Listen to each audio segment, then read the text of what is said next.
What is going on, everybody? Kevin Walsh back here for the Sports Kingdom, doing today's podcast on the WICR YouTube page. We are on day 7 of 31 days of Walsh, doing a different podcast every single day of October.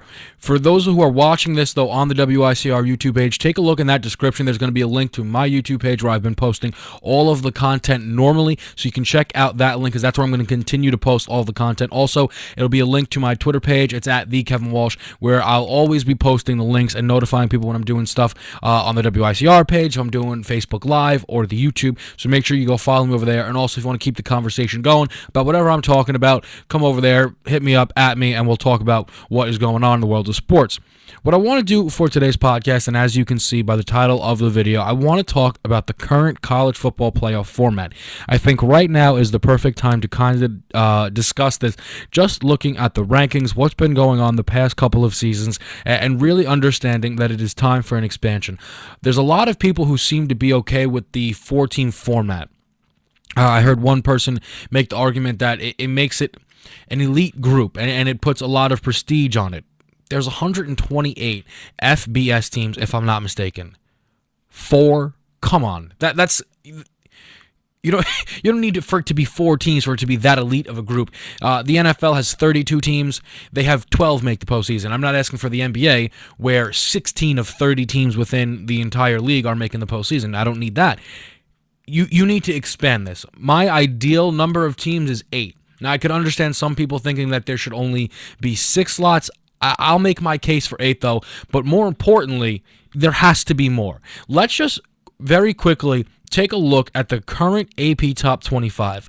And before we really break it down and go down far down the list, you can easily look at just the top 6 and see why we need to expand. Alabama, Ohio State, Clemson, Michigan, Washington, and Houston are the teams that make up the top 6. What those teams all have in common: they're undefeated, they have impressive victories, and when they've played lesser competition, they've been able to blow them out. These 6 teams have been the country's best to this point. But how anyone could tell me that Houston or Washington should be left out of the postseason is beyond me. Both of those teams are currently undefeated, and they have been more than impressive. Houston with their big Week 1 victory over Oklahoma, and then Washington, the way that they dominated Stanford, who's been controlling the Pac-12 for a couple of the past seasons now. I think since Chip Kelly left Oregon, this has kind of been Stanford's division. So take that into account, that right now those teams are out of it. Meanwhile, Clemson hasn't been the most impressive, have they? But they just beat Louisville. They have to be in. Alabama's been solid. Ohio State's been undeniable. Those 2 teams got to be there. Michigan's beaten what's been in front of them, but they've had a few shaky performances. A lot of people thought they would blow Wisconsin out. They didn't. Ended up being a 14-7 ball game. You could make a case probably against every team to be maybe not in, but why? Why should we have to make that case? All 6 teams belong in the postseason. There's no question about that. And the reality is, Alabama, Ohio State, Clemson, and Washington all have the ability to win their conference outright as an unbeaten team. If they do that, then yeah, it's very easy to put them in. And if Ohio State, say, did, then that would mean that Michigan would end up with a loss. But let's for 1 second think, what if Baylor ends up going unbeaten? That's a conference champion. It's an unbeaten conference champion. You'd have 5 of them. You have to pick one to leave out. How could you have an unbeaten conference champion that doesn't get in? If Michigan's only loss came to Ohio State, who runs the table, how do you logically leave Michigan out? Same will go for Louisville, who right now is sitting at 7. Let's be very, very honest. The Heisman candidate and the best player in the country right now, Lamar Jackson. No doubt about it. He has the best numbers. He's been the best performer on the season. Louisville has the most impressive victory on the season as well, the way that they dominated Florida State. Currently, they're 7th. They're not even near postseason contention because they lost to the team that's currently sat at 3rd. Is anyone here under the impression that if that game's played in Louisville, that Louisville doesn't walk away with a victory? But since the game's scheduled in Death Valley, Louisville has no chance of being in the postseason. So a team that you could actually probably make the case is actually the country's best. Because I think that If they beat Clemson, they finish at 1. And if they were home, they would have beat Clemson. So right now, Louisville would have been the 1. The top team in the country is sat at 7 because they played the road game and lost to the 3rd team in the country. No shot at the postseason. No shot. What about Texas A&M or Tennessee? Unbeaten SEC teams. Have had some close games. Have some times where they've blown some people out. Is it that simple to just leave them out? Is it really? The U's unbeaten? That's 10 teams. 10 teams that you can make a strong case for. There's only one team in the entire top 10 with a loss, and that's Louisville. And that's because they lost to another top 10 team. Same goes for Wisconsin. They lost to number 4. But it's easy. It's easy to just leave those out because we only need 4 teams. People can say, well, as the season goes on, other people will lose. Most likely. Yes, I'll agree. I highly doubt that we'll be able to keep 5 unbeaten conference champions. So I'll agree there. Let's look back since we've put this format in, though, at the problems that have occurred. 2014, the first year. Alabama, Oregon, Florida State, and Ohio State were the final 4 teams that made it.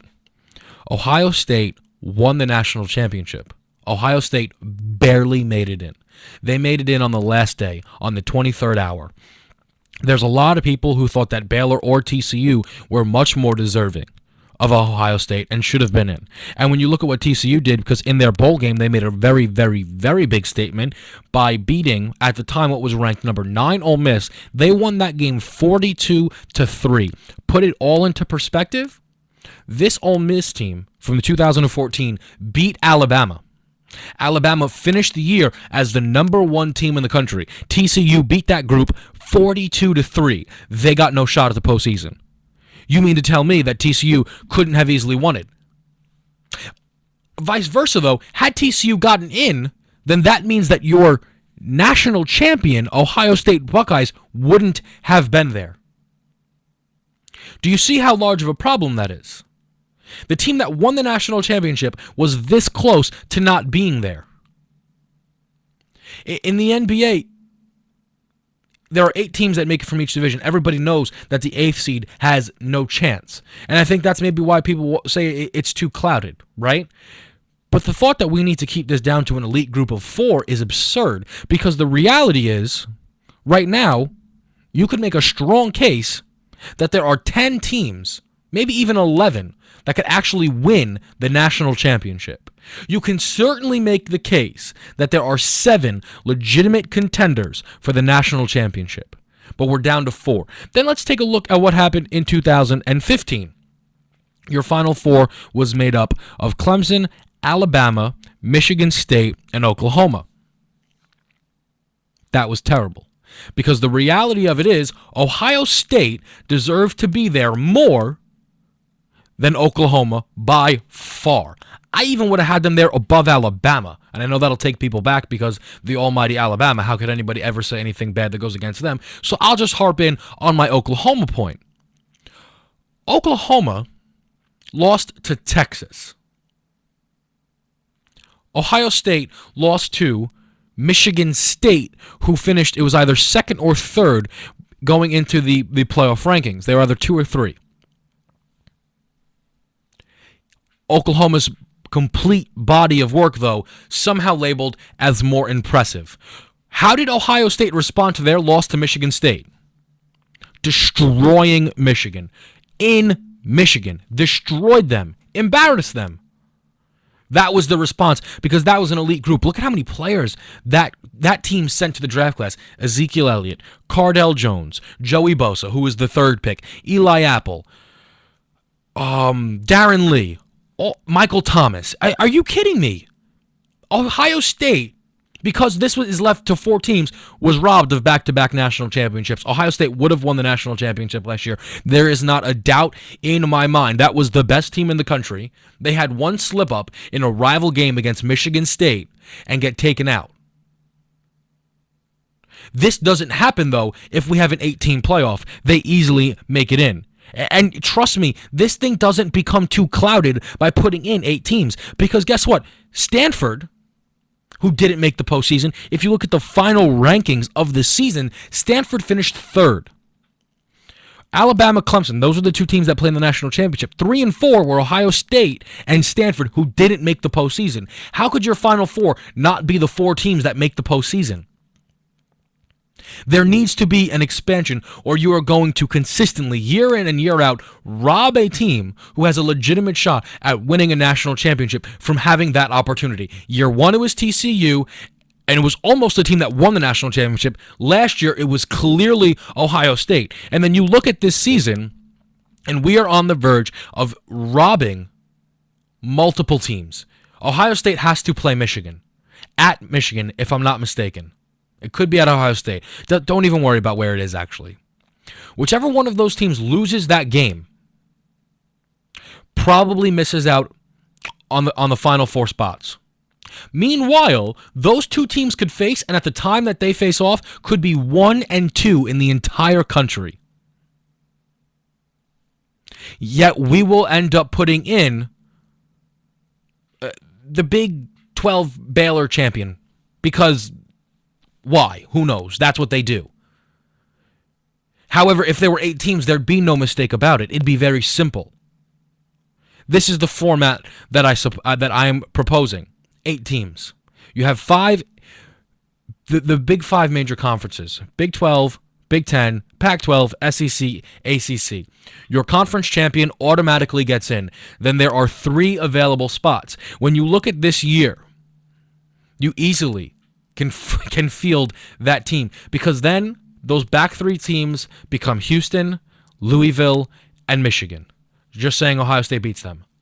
You can't possibly be under the impression that that is not way better than what we currently have. If you have an unbeaten Bama, that's possible. An unbeaten Clemson, that's very possible. An unbeaten Washington, very possible. An unbeaten Baylor, very possible. An unbeaten Ohio State. Those 5 teams going unbeaten is extremely possible.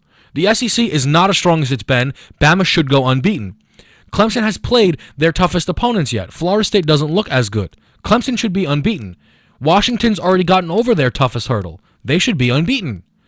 The Big 12 is not that good. Baylor should go unbeaten. Ohio State has to play Michigan. The winner of that game should probably end with an unbeaten season, and the other one with 1 loss year. If we get that, 5 unbeaten conference champions right now off the top, one of them misses out. But then you won't be able to include a Louisville team who has the likely Heisman winner. You won't be able to bring in a Houston team. Houston has to play Louisville. If Houston's only losses to a Louisville, you're going to keep out Tom Herman and Greg Ward Jr., who certainly right now would deserve a playoff shot, a shot to play, and Alabama or Clemson or Ohio State for a shot at this national championship. You would actually keep out Michigan, who could, at the time they play Ohio State, be 1 or 2 in the entire country. It is time for an expansion. It is very clear. Just look at the rankings right now, at the amount of teams that you could make the case for to win this national championship. And yes, when we get down to the final week, there will be more teams with losses. I understand that. And the amount of teams that you feel legitimately do have a shot will certainly decrease. And I get that. I totally get that. But it is certainly a lot more than 4 no matter what. Year 1, Baylor and TCU had outstandingly strong cases. And I think you could have also made the case for Mississippi State as well, because that was a team that was featured at number 1 throughout the season. So you could have had teams in there. Last season, Stanford and Ohio State, even a Notre Dame, could have made extremely strong cases for postseason play. Iowa was bounced out on the final day, who ended up finishing 1 loss, although Iowa has kind of been, figured out after losing to an FCS team. They're not that great, but last year they were a pretty good ball club. They were a pretty good football team. They have no shot. This year, we'll only have 4 teams, and it will be an absolute robbery to the fans and to the sport that is college football, because you have so many good teams this year, and you're going to end up having to keep people out, because we're only at 4 teams. And let's be realistic about this as well. The current format, the scheduling, the outstandingly long break in between the time where we announce these teams and then when they actually play, it's too long. Marcus Mariota played Jameis Winston. I feel like that's forgotten, and I feel like going into the game, there wasn't an insane amount of hype around it. I was watching Louisville-Clemson this past weekend, and I was trying to remember a game where we had so much hype around the two quarterbacks coming in. Mariota Winston wasn't that long ago. That game, while yes, it was hyped and it was anticipated, I promise you that it lost some of that in the weight because there has to be these weeks off. There doesn't need to be the weeks off. Play the games. Make more games. Have 8 teams. Have a bracket. You still will have the rankings because, truthfully, if the season could end this way, if Baylor wins the Big 12, but Michigan doesn't win the Big 10, but their only losses to Ohio State, they should be ranked ahead of Baylor. So still do your rankings, 100%, but you should be ranking 8 teams for the final spots. People are saying there won't be that much suspense then. This is another thing I heard. There won't be that much suspense when they reveal who makes it. Who cares? I want good football games. I'm not concerned about the reveal show. Because that shows more frustration than anything because they've gotten it wrong. This change needs to happen because I promise you it will be 3 for 3 where the Final Four is not represented by the 4 best teams in college football. It'll be 3 for 3, no doubt in my mind. When that happens, there will be echoes and calls for the change. And people will say, "Oh, let's move Smalley. Let's only do 6."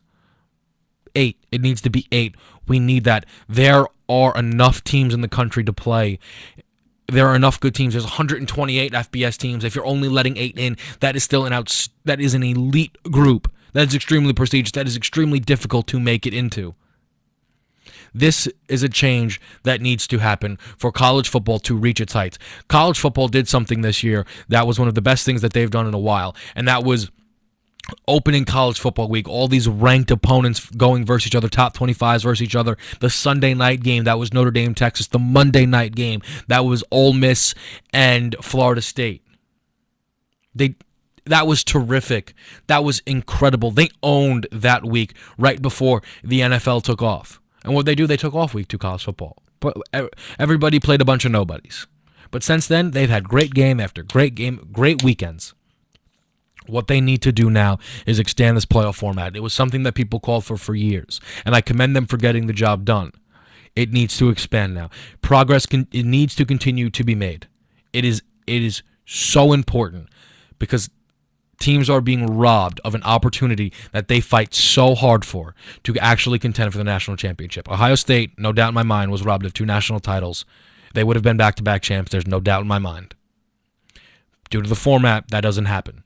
We're on pace currently to where the most exciting player in the country, you want to talk about ratings, what's good for ratings, the most exciting player in the country and the Heisman winner in Lamar Jackson is on pace to not play in the postseason because we have 4 teams. Change needs to be made. That is going to do it for me today here. Thank you, everybody who is checking this out. Remember, check the links in the description for the Twitter and the YouTube page, 31 Days of Walsh. We hit a full week, 7 days. Pretty happy with it. Obviously going to do this throughout all of October. Kevin Walsh, Sports Kingdom. I'll see you guys next time. Wait, before I go, make sure you comment down below because I actually really want to discuss with everybody what they think is needed. If they prefer 4, if they want 6, 8, what everybody thinks the right format is because I'm really interested in opening this discussion to see what people want. Thank you guys for checking it out, and I will see you next time.